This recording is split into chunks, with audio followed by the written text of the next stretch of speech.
आप देख रहे हैं BHBC न्यूज। पबजी को खरीद सकते हैं मुकेश अंबानी। गेमिंग इंडस्ट्री पर लंबे समय से है रिलायंस की नजर। भारत सरकार ने हाल ही में पॉपुलर बैटल गेम पबजी पर बैन लगाया था। अब पबजी के फैंस के लिए अच्छी खबर है, पबजी पर लगा बैन जल्द ही हट सकता है। दरअसल पबजी मूल रूप से South Korean company Blue Hole studio का प्रोडक्ट है। बैन की कंपनी चीनी कंपनी टेंसेंट से ब्लू होल स्टूडियो ने पबजी मोबाइल की फ्रेंचाइजी वापस ले ली है। इस तरह ये गेम पूरी तरह से साउथ कोरियन हो जाएगा, जिसके बाद सरकार इस पर बैन हटा देगी।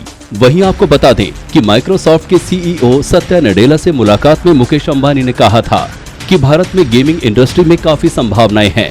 उन्होंने कहा था कि गेमिंग इंडस्ट्री की growth music, movie, TV show की कुल ग्रोथ से भी ज्यादा हो सकती है। साथ ही अब भारत में पबजी मोबाइल गेम के दीवानों को एक बार फिर से इस गेम को खेलने का मौका मिल सकता है। एशिया के सबसे रईस शख्स मुकेश अंबानी पबजी के भारतीय बिजनेस को खरीदने के लिए बातचीत कर रहे हैं। जल्द ही ये ऑनलाइन गेम उनकी टेलीकॉम कंपनी रिलायंस जियो का हिस्सा हो सकता है। गेमिंग इंडस्ट्री में लंबे समय से अवसर देख रहे मुकेश अंबानी के लिए ये एक अच्छा मौका हो सकता है। दरअसल 2 सितंबर को केंद्र सरकार ने देश में पबजी मोबाइल समेत 118 चाइनीज ऐप पर बैन लगाया था, जिसके बाद पबजी कॉर्पोरेशन ने ये फैसला लिया है। अब यदि पबजी और रिलायंस जियो साथ साथ आते हैं तो ये दोनों के लिए अच्छी डील होगी। एक तरफ रिलायंस जियो को गेमिंग इंडस्ट्री में शानदार एंट्री का मौका मिलेगा, तो दूसरी तरफ बैन का सामना कर रहे पबजी की भारत के मार्केट में वापसी हो सकेगी। इस डील के साथ ही पबजी दुनिया के अपने सबसे बड़े मार्केट में वापसी कर सकेगा। एक रिपोर्ट के अनुसार पबजी के भारत में 175 मिलियन डाउनलोड्स थे, जो पूरी दुनिया में उसके डाउनलोड के 24% के बराबर है। मुकेश अंबानी को गेमिंग इंडस्ट्री से बड़ी उम्मीद, नडेला से किया था जिक्र। बता दें कि इसी साल की शुरुआत में माइक्रोसॉफ्ट के सीईओ सत्या नडेला से मुलाकात में मुकेश अंबानी ने कहा था कि भारत में गेमिंग इंडस्ट्री में काफी संभावनाएं हैं।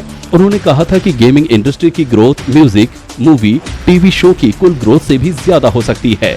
दरअसल मुकेश अंबानी का मानना है कि देश में ब्रॉडबैंड कनेक्टिविटी बढ़ने से अब गेमिंग इंडस्ट्री विस्तार ले सकती है। कुल 38 करोड़ ग्राहकों को जोड़ने वाले रिलायंस जियो के लिए अब पबजी के जरिए गेमिंग इंडस्ट्री में उतरने का शानदार मौका हो सकता है।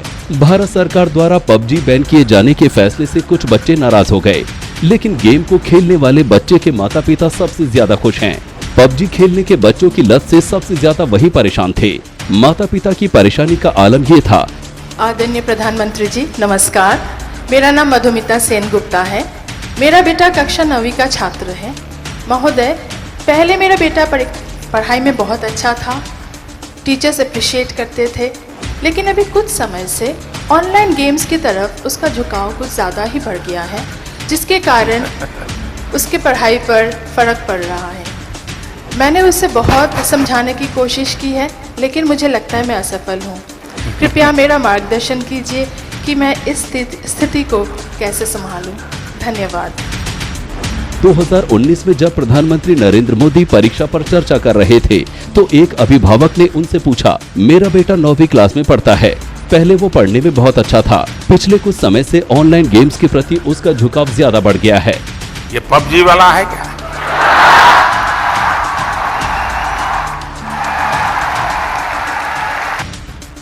जिसकी वजह से उसकी पढ़ाई पर फर्क पड़ रहा है। मैं क्या करूं? उनके इतना कहते ही पूरा ऑडिटोरियम ठहाकों से गूंज उठा। जाहिर है ये ठहाके भारत में पबजी की लोकप्रियता को बयान करने के लिए काफी हैं। क्या अभिभावक, क्या बच्चे और क्या प्रधानमंत्री, ऐसा कोई नहीं जिसने पबजी का नाम नहीं सुना हो। प्रधानमंत्री मोदी ने उसी चर्चा में कहा था, ये समस्या भी है और समाधान भी, लेकिन 1.5 साल बाद इसे समस्या मानते हुए उन्हीं की सरकार ने इसे बैन कर दिया। जब भारत सरकार द्वारा मोबाइल गेम पबजी को बैन कर दिया गया, तो देश की गेमिंग कम्युनिटी को बहुत बड़ा झटका लगा, लेकिन इस गेम के डेवलपर कंपनी टेंसेंट को भी सबसे बड़ा नुकसान हुआ है। एक रिपोर्ट के मुताबिक चीन की इस टेक कंपनी की मार्केट वैल्यू में करीब 34 अरब डॉलर, करीब 2,48,000 रुपए की गिरावट आई है। टेंसेंट की मार्केट वैल्यू में इतनी बड़ी गिरावट भारत सरकार द्वारा पबजी समेत 118 ऐप्स बैन करने के एक दिन बाद आई थी। आप देख रहे हैं BHBC न्यूज।